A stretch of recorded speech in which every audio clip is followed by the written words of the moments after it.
لو عايز تعرف ايه هو نوع الحمام الجديد اللي هندخله المكان خليكم معنا.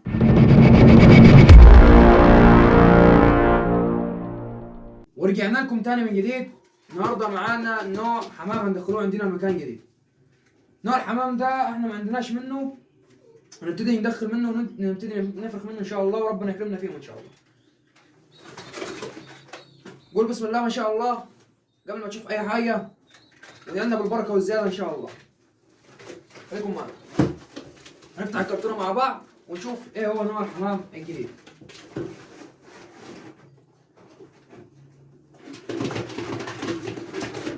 اول حاجه دي النتايه، ده كشك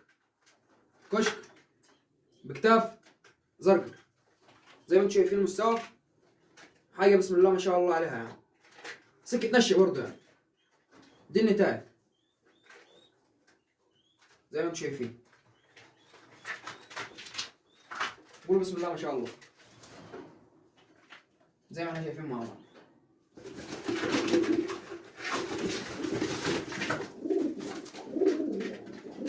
ده الذكر مع بعض.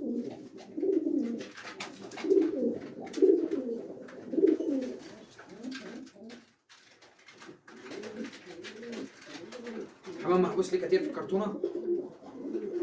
هذه الفله، هذه الشروال، حاجه بسم الله ما شاء الله عليها يعني.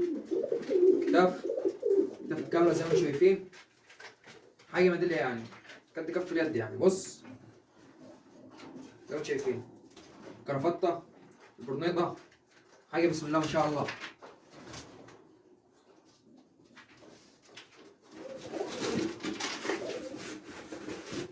معانا زغلول بكتاف قشر بندق، حاجه بص بسم الله ما شاء الله طالعه بنوته ان شاء الله.